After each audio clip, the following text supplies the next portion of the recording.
दोस्तों, आज अगर हमें स्वीडन के साथ व्यापार करना होगा 16/1/25 को 2025 को जो स्वीडन की करेंसी है उसका उसको कोरोना के नाम से जाना जाता है। उसका आज का रेट है ₹7.75। दोस्तों, नोटबंदी की वजह से जो देश की अर्थव्यवस्था है उसको नुकसान हो गया है और उसका असर है जो वो ख़त्म होने वाला नहीं है इतनी जल्दी से। आज हम लोग बातचीत करेंगे महाराष्ट्र के शरद पवार के बारे में, जिनको राजनीति में चाणक्य के नाम से भी जाना जाता है।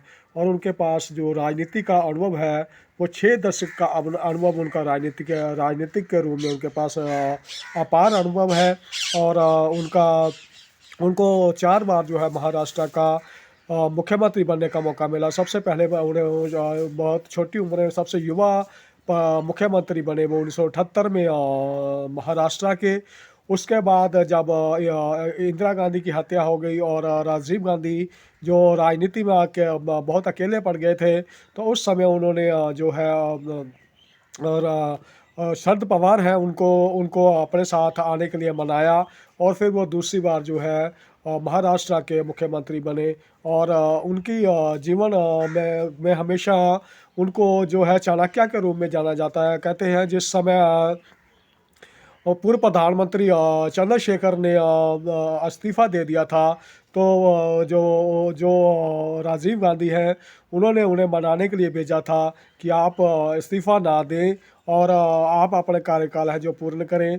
तो इसके अलावा एक बार काशीराम जी के पास भी उनको जाने का मौका मिला, जिस समय उनको रक्षा मंत्री बनाने के लिए कहा गया कि ऑफ़र दिया गया था कि जो यूपीए सरकार है, उसमें आप जो है रक्षा मंत्री बन जाएँ और जो मायावती है उसको जो है दूसरा कोई विभाग दिया जा सकता है। और जिस समय 2019 का चुनाव हुआ महाराष्ट्र में, तो किसी भी पार्टी को स्पष्ट बहुमत नहीं मिला। और सबसे बड़ी जो पार्टी थी विधानसभा चुनाव महाराष्ट्र में 2019 में, वो बीजेपी थी। और बीजेपी जो है उसके पास कोई समर्थन नहीं था और जो शिवसेना थी उसके समर्थन के बिना वो जो अपनी सरकार नहीं बना सकते थे। तो उस समय जो मुख्यमंत्री पद की मांग जो है वो शिवसेना कर रही थी, उद्धव ठाकरे कर रहे थे, तो उनको वो मान नहीं रहे थे। तो तब उस समय जो है शरद पवार ने जो है महाअघाड़ी बनाने का जो ख्याल उनके दिमाग में आया और उन्होंने जो है कांग्रेस को बनाया कि हम लोग जो है उद्धव ठाकरे को प्रदेश का मुख्यमंत्री बनाते हैं। और जो प्रदेश में राजनीतिक संकट चल रहा है उस राजनीतिक संकट को दूर करते हैं। और अपनी पूरी ज़िंदगी उन्होंने जो है उनका जो उनको उनको उनको उनको ये कहा, उनके बारे में ये कहा जाता है कि वो शरद फैक्टर जो है हमेशा जो है महाराष्ट्र की राजनीति में हमेशा से चलता रहा। और उनकी उन उनके उनके जो चाहने वाले थे, उनके जो साथ रहने वाले थे, हमेशा ही उन्हें महाराष्ट्र की राजनीति में एक अग्रणी भूमिका में देखते थे, चाहे वो सरकार में हो या सरकार से बाहर हो। हमेशा से उनका जो जलवा है, उनकी जो राजनीतिक कौशल है, उसकी सभी लोग जो है हमेशा से सराहना करते थे, करते करते हैं आज भी। उनके उनके चाहने वाले जब उन्होंने 1 मई 2025-23 को उन्होंने अपनी पार्टी जो है एनसीपी की कमान छोड़ी, तो बहुत सारे राजनीतिक उन्हीं के पार्टी के ऐसे थे जो ये नहीं चाहते थे कि वो अब इस उम्र में भी वो जो है पार्टी का जो है कमान अपने हाथ में रखे। और बहुत सारे लोगों ने उन्हें मनाने की कोशिश भी करी और वो नहीं माने। और उन्होंने कहा कि अब नया ज़माना है, नया खून है, तो नए खून को आगे आना चाहिए। और राजनीति जो है वो अपनी चालें चलती रही। 2 बार उन्हें देश का प्रधानमंत्री बनने के भी बहुत करीब पहुंच गए थे और दोनों बार चूक गए। पहली बार जब राजीव गांधी की हत्या हो गई थी और उसके बाद जो देश के राजनीतिक हालात थे वो कुछ इसी तरीके से थे। और जो सबसे बड़ी पार्टी थी वो कांग्रेस ही बन के उभरी थी और लोकसभा के चुनाव में 1991 के में। तो जो है कहते हैं कि जो उस समय के जो युवा सांसद चुन के आए थे कांग्रेस से, वो सारे के सारे सांसद ये चाहते थे कि जो प्रधानमंत्री हैं वो शरद पवार बने। तो पर जिस समय कहते हैं वोटिंग हुई है तो पीवी नरसिम्हा राव का जो है उनको ज़्यादा वोट मिले हैं। और उनको ज़्यादा वोट मिलने की वजह से जो है वो देश के प्रधानमंत्री बने हैं। और देश का जो रक्षा मंत्री है वो शरद पवार को ही बनने का मौका मिला है। जब 6 दिसंबर 1992 को कार सेवकों ने जो है बाबरी मस्जिद तोड़ दी है, तो उसके बाद जो देश में दंगे फैल गए हैं, उसका सबसे ज़्यादा जो असर है वो महाराष्ट्र में ही हुआ। उस समय जो शरद पवार थे वो देश के रक्षा मंत्री थे, तो उन्होंने अपना रक्षा मंत्री मंत्री का पद जो है वो छोड़ दिया और मुख्यमंत्री तीसरी बार जो है वो महाराष्ट्र के मुख्यमंत्री बने।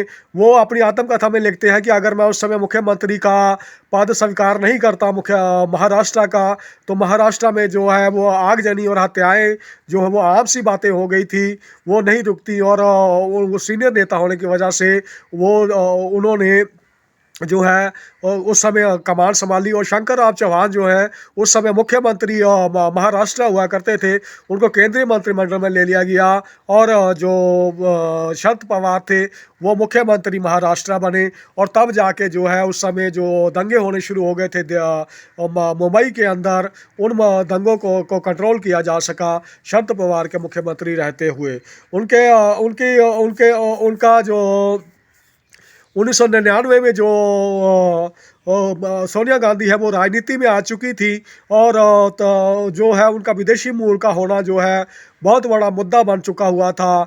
और सुषमा स्वराज और बहुत सारे बीजेपी के नेता जो हैं वो उनके उनके विदेशी मूल होने के मुद्दे को बहुत बढ़ चढ़कर जो है संसद में और संसद के बाहर उठाया करते थे कि एक बाहर की जो महिला है वो देश की प्रधानमंत्री नहीं बन सकती, और बहुत सारी बातें होती थी।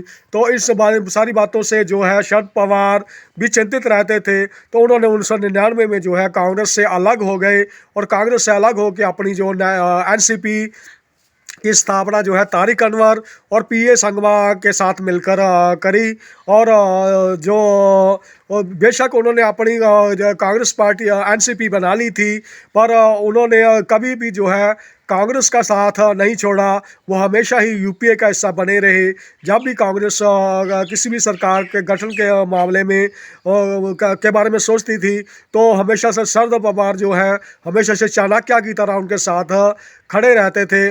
और फिर वो टाइम भी आया जब उन्होंने लोगों ने कहा कि अब जो शरद पवार जो हैं वो राजनीति में अपना वजूद खो चुके हैं, उनका वो चाणक्यपन जो है वो ख़त्म हो चुका है, उनका जो शरद फैक्टर है वो ख़त्म हो चुका है। तो उन्होंने उस समय जब 1999 2019 में जब स्पष्ट बहुमत किसी भी दल को नहीं मिला, तो जो उद्धव ठाकरे को जो है मुख्यमंत्री महाराष्ट्र बनाने में सबसे बड़ी जो भूमिका है वो शरद पवार ने ही निभाई। आज वो अपने और आज वो जो है वो अपने मुंबई में जो है वो उन्होंने संन्यास ले लिया हुआ राजनीति के में से, और आज वो अपने जो महाराष्ट्र में है अपनी उनकी बेटी सुप्रिया सुले जो है वो एनसीपी की कमांड संभाल रही हैं, और राजनीति जो है अपनी चालें चल रही है। राजनीति में कब क्या हो जाए यह कोई नहीं जानता है, और राजनीति जो है अपना खेल अपने आप खेलती है। वक्त अपनी चाल चलता रहता है, उस चाल के ऊपर जो पैसे जिस तरीके से चले जाते हैं, उन पैसों का मतलब जो है देश के प्रधानमंत्री और प्रदेश के मुख्यमंत्री और बहुत सारी चीज़ों के ऊपर निकलता है। आपका दोस्त दिग्दर्शन।